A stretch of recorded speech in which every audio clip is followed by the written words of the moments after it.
جس شخص کو اللہ سبحانہ تعالیٰ نے بہت مال دیا اور اس نے جائز طریقے سے اس حاصل کردہ مال کو ایسی جگہوں پر خرچ کیا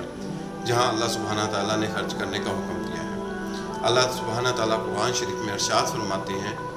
جس شخص نے اللہ کی راہ میں دیا، یعنی کہ اللہ کی راہ میں مال خرچ کیا اور اللہ تعالیٰ سے ڈرا اور اچھی بات کی تصدیق کیا، ہم اس کو آسان راستے اور نیکی کی توفیق دیں گے۔ اللہ سبحانہ تعالیٰ ارشاد فرماتے ہیں، اور بچا لیا جائے گا اس کو جہنم سے جو بڑا پرہیزگار ہے، جو اپنا مال پاکیزگی سے حاصل کرنے کے لیے دیتا ہے اور کسی کا اس پر احسان نہیں جس کو یہ بدلہ دیا جائے، صرف اپنے رب کی رضامندی کے لیے خرچ کرتا ہے اور یقیناً عنقریب وہ خوش ہو جائے گا۔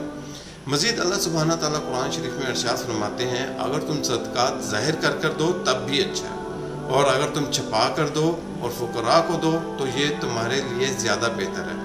وہ تم سے تمہاری برائیاں دور فرما دے گا، اللہ تعالیٰ تمہارے عملوں سے باخبر ہے۔ اللہ سبحانہ تعالیٰ قرآن شریف میں ایک اور جگہ ارشاد فرماتے ہیں، تم اس وقت تک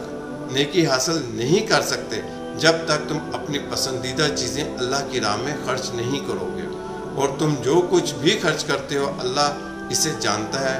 اللہ کی پسندیدہ جگہوں پر خرچ کرنے کی فضیلت میں بکثرت آیات ہیں۔ حضرت عبداللہ بن مسعود رضی اللہ تعالیٰ عنہ سے روایت ہے،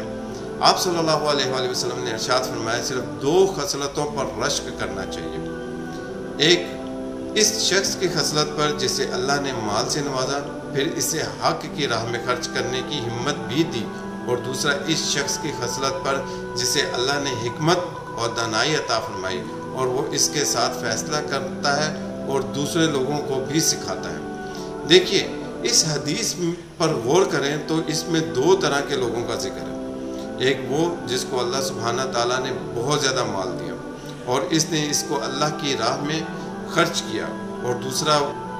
جس کو اللہ سبحانہ تعالیٰ نے حکمت، دانائی، علم دیا اور اس نے اس کے ذریعے اپنی بھی رہنمائی کی اور اس سے دوسروں کو بھی فائدہ پہنچایا۔